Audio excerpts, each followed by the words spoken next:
In order to reframe our conversation about Beyonce's self-titled album, I think it's important to kind of go back again and think about Audre Lorde's conceptualization of the erotic as power and how women have been socialized out of embracing their inner creative energies. Beyonce pushes those boundaries not only in terms of sensuality, but specifically in terms of sexuality in this self-titled album. She explores her sexuality within the confines of her marriage, which frees her to explore the breadth and depth of her sexual energies and expression. We, as a public, are going to be more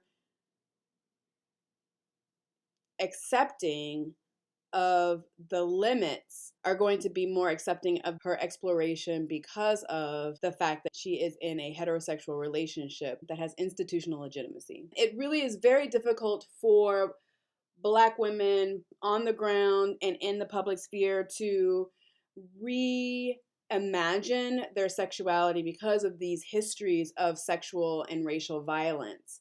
And the response to that within Black cultures has really been to place the ownership of racial liberation on the backs of Black women, particularly as mothers. So it is really important that Beyonce is trying to reclaim her sexuality here after giving birth to her first child, Blue Ivy. So when critiquing Beyonce's work in her self-titled album, I think it's important to take all of the things into account.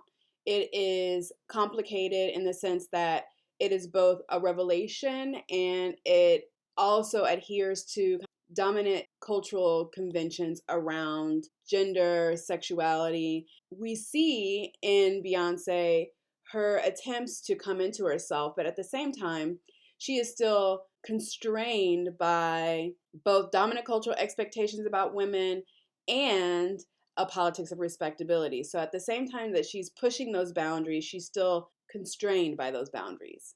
There are a number of songs that I think it's important to take note of. So let's take a look at some of the breakthrough moments and some of the status quo moments.